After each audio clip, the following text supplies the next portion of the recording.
Yeah, Jim, this is nice. Have so many nice cars here. Bentley, Ferrari, Honda, Mercedes.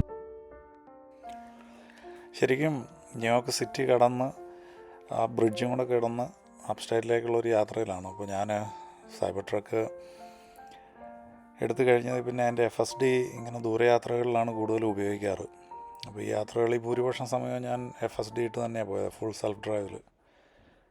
Destination set ചെയ്ത് വെച്ച് നമ്മൾ button press ചെയ്ത് കഴിഞ്ഞാൽ വണ്ടി തന്നെ പോയിക്കോളും. ഇപ്പോൾ സിറ്റിയിലോ അല്ലെങ്കിൽ തിരക്കുള്ള ഏരിയകളിലോ ആ ഡ്രൈവിന് ഫുൾ സെൽഫ് ഡ്രൈവ് ഉപയോഗിക്കാറില്ല ഞാൻ. നമ്മൾ സ്വന്തമായിട്ട് ഡ്രൈവ് ചെയ്യുന്നതാണ് എനിക്ക് കൂടുതലിഷ്ടം.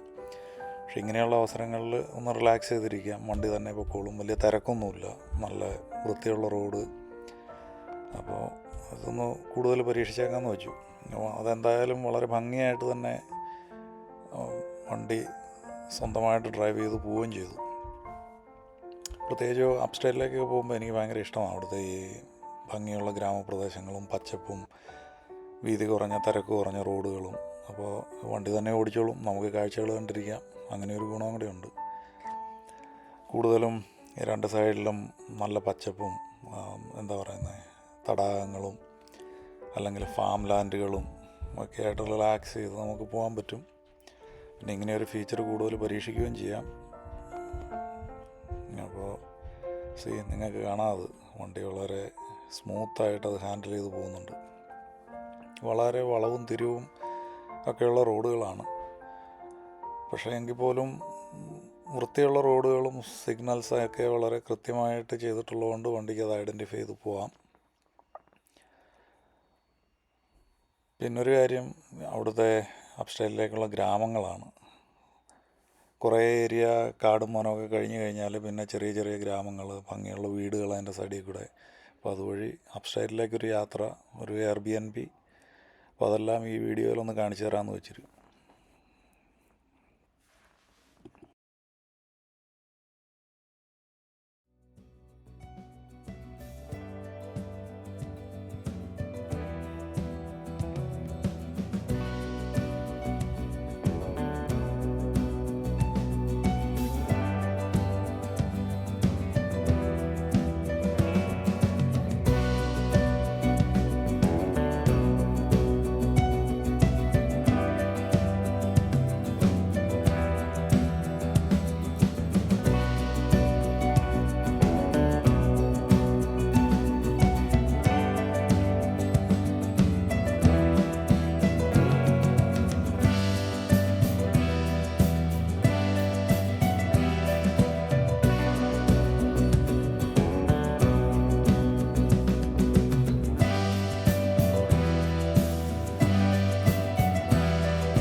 ഇത് ശരിക്കും ന്യൂയോർക്ക് സിറ്റിയിൽ നിന്നൊരു 100 മൈൽ അടുത്ത് ദൂരത്തിലുള്ള ഒരു ക്യാബിനാണ്. ക്യാബിൻ എന്ന് പറയാൻ പറ്റിയല്ല, ശരിക്കും ഇതൊരു ചെറിയ എന്താ പറയുന്നത് ഒരു മാൻഷൻ എന്ന് പറയാം. ഒരു 5 ഏക്കറോളം ഭയങ്കര ബ്യൂട്ടിഫുള്ളായിട്ടുള്ള വുഡഡ് ലാൻഡിൽ നിൽക്കുന്ന ഒരു വലിയൊരു വീടാണ്. സ്വിമ്മിംഗ് പൂളും ജിമ്മും ഒരു തിയേറ്ററും അങ്ങനെ എല്ലാം കൂടെ സെറ്റ് ചെയ്തിരിക്കുന്ന ഒരു ഫാൻസി ഹൗസാണിത്. എന്താ പറയുന്നത് A-ഫ്രെയിം ഷേപ്പിലാണ് അതിൻ്റെ ഫ്രണ്ടൊക്കെ ഉണ്ടാക്കിയിരിക്കുന്നത്. ഒരു വുഡൻ ഹൗസ്. ശരിക്കും ആളുകളുടെ വെക്കേഷൻ ഹോമുകളാണിത്. അല്ലാത്ത സമയത്ത് അവർ Airbnb വഴി റെൻറ്റ് ചെയ്തിട്ട് നല്ലപോലെ പൈസ ഉണ്ടാക്കും. നമ്മളെ സംബന്ധിച്ച് വെക്കേഷൻ സമയത്ത് ഫാമിലി ആയിട്ടൊന്ന് റിലാക്സ് ചെയ്യാനും ലോക്കൽ ഏരിയകളിൽ കുറച്ച് സ്ഥലങ്ങൾ കാണാനും ഒക്കെ വളരെ കൺവീനിയൻ്റായ രീതിയിൽ ഒരു Airbnb. അപ്പോൾ ആ വീടിൻ്റെ ഡ്രൈവ് വേയും അതിൻ്റെ ആ പാർക്കിംഗ് ഏരിയയൊക്കെ സെറ്റ് ചെയ്തേക്കണ കണ്ടാൽ തന്നെ അറിയാം. നമ്മൾ ഈ നാച്ചുറൽ സ്റ്റോൺ കൊണ്ട്, ശരിക്കും നമ്മുടെ കരിങ്കല്ലാണ് അത് കൊണ്ട് സിമൻറ്റ് ഉപയോഗിക്കാതെ വളരെ ഫ്രീ ആയിട്ടിട്ടിട്ട് വളരെ ഭംഗിയായിട്ട് അത് ചെയ്തിട്ടുണ്ട്.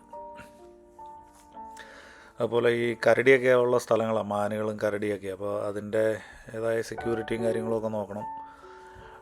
സ്വിമ്മിംഗ് പൂളിലാണെങ്കിൽ ഒരു ചെറിയ ഫെൻസും ഒക്കെ ഉണ്ട്. അപ്പോൾ ഫാമിലിയായിട്ട് പ്രത്യേകിച്ചും പിള്ളേരും ഒക്കെ ആയിട്ട് 2-3 ദിവസം ഒന്ന് റിലാക്സ് ചെയ്യാനും, അത് കഴിഞ്ഞിട്ട് ലോക്കലിലുള്ള ചെറിയ മ്യൂസിയംസ്, ഹിസ്റ്റോറിക്കൽ സൈറ്റ്സൊക്കെ കറങ്ങി നടന്ന് കാണാനും ഒക്കെ ഏറ്റവും കൺവീനിയൻ്റ് ആയിട്ടുള്ളൊരു സെറ്റപ്പാണത്. നമ്മൾ നേരിട്ട് കാണുന്നില്ല, നമ്മൾ എയർബിഎൻബിയിൽ കണ്ട് ഇഷ്ടപ്പെട്ട് നമ്മൾ ബുക്ക് ചെയ്യുന്നത്. പക്ഷെ അവിടെ ചെന്ന് കഴിഞ്ഞപ്പോൾ കണ്ടോ 2 കാർ ഗരാജുണ്ട്. ഗരാജ് നമുക്ക് തരികയല്ല, അവരുടെ സാധനങ്ങളാണ് വെച്ചിരിക്കുന്നത്. പക്ഷേ എൻ്റെ ചുറ്റുവട്ടത്തൂടെയൊക്കെ ഒന്ന് ഇറങ്ങി നടക്കാനും, ഇത്രയും പച്ചപ്പും പൂക്കളും രാവിലെ ഏറ്റവും നല്ല കിളികളുടെ സൗണ്ടും, ഭയങ്കര റിലാക്സിങ് സെറ്റപ്പാണ് അവിടെ. അപ്പോൾ ചെന്ന വഴിയെ തന്നെ ഞാൻ ആ പുറത്തുനിന്ന് കുറച്ച് വീഡിയോസൊക്കെ എടുത്ത് സാധനങ്ങളൊക്കെ എടുത്ത് അകത്ത് വെച്ച് കഴിഞ്ഞിട്ട് അതിൻ്റെ അകത്തേക്കുള്ള സെറ്റപ്പ് കാണിച്ചു തരാം.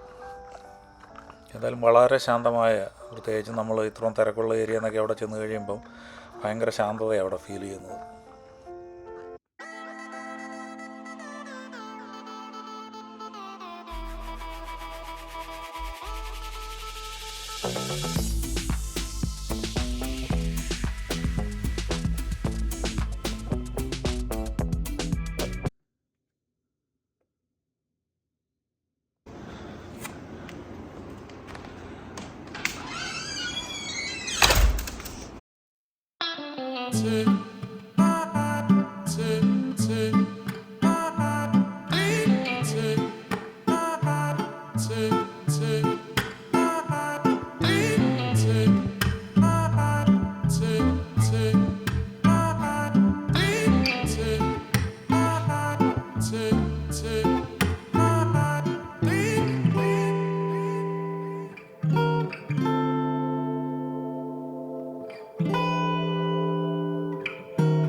ഡോറ് തുറന്നാൽ എനിക്കിവിടെ ഏറ്റവും ഇഷ്ടപ്പെട്ട ഒരു സ്ഥലം ഇതിൻ്റെ ബേസ്മെൻറ്റ്.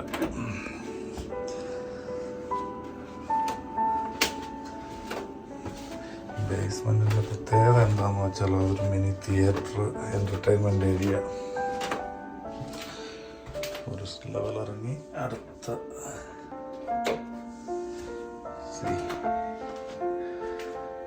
അതൊരു തിയേറ്ററായിട്ട് തന്നെയാണ് അവർ വെച്ചേക്കുന്നത്. ഒരു 100 ഇഞ്ച് ടി വി, 100 ഇഞ്ചിൻ്റെ ഒരു ടി വിയും ഒരു സറൗണ്ട് ഹോം തിയേറ്ററും ഉണ്ട്. ശരിക്കും ഒരു മൂവി തിയേറ്റർ.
ഇവിടെ ഒരു സിറ്റിംഗ് റിലാക്സിങ് ഏരിയ ഉണ്ട്.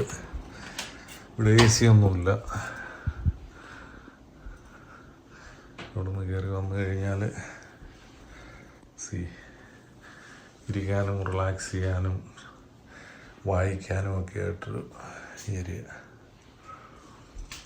ഇവിടെ മുഴുവൻ ഗ്ലാസ്സുകളാണ്. റൂഫിലെ ഗ്ലാസ് മുഴുവൻ തടികളുണ്ടാക്കിയ ക്യാബിൻ. പുറത്തേക്ക് നോക്കിക്കഴിഞ്ഞാൽ നിറയെ മരങ്ങളും കാടുകളും പക്ഷികളും മാത്രം.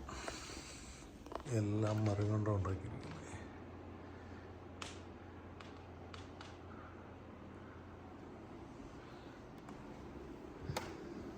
സ്റ്റെയർ കയറി മുകളിലേക്ക് ചെന്നാൽ മുകളിലൊരു വലിയ ബെഡ്റൂമും ബാത്റൂമും ഒരു സിറ്റിംഗ് ഏരിയ.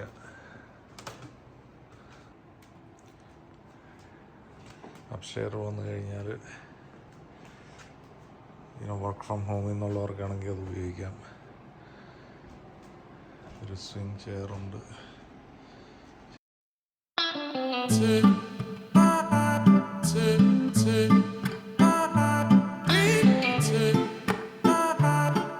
ഇങ്ങനെ ഒരു മൊണാലിസനെ ഞാൻ ആദ്യമായിട്ടാണ് കാണുന്നത്. ഓയിൽ പേപ്പറും പിടിച്ച് നിൽക്കുന്ന മൊണാലിസ.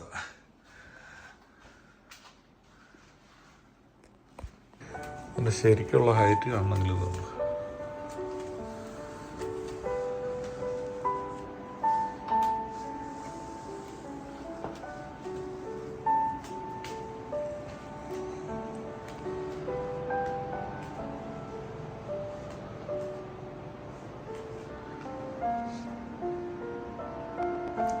TV ഇരിക്കുന്നത് തന്നെ ഒരു 8 അടി പൊക്കത്തിലാണ്. അവിടുന്ന് വീണ്ടും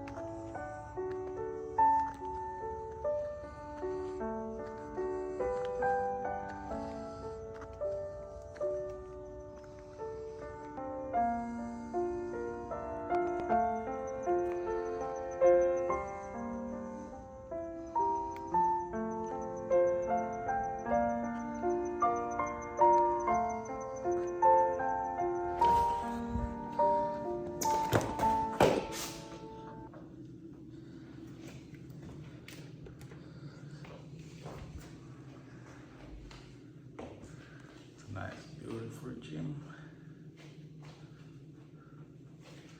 അത്യാവശ്യം വേണ്ട എല്ലാ സാധനങ്ങളും ഉണ്ട്.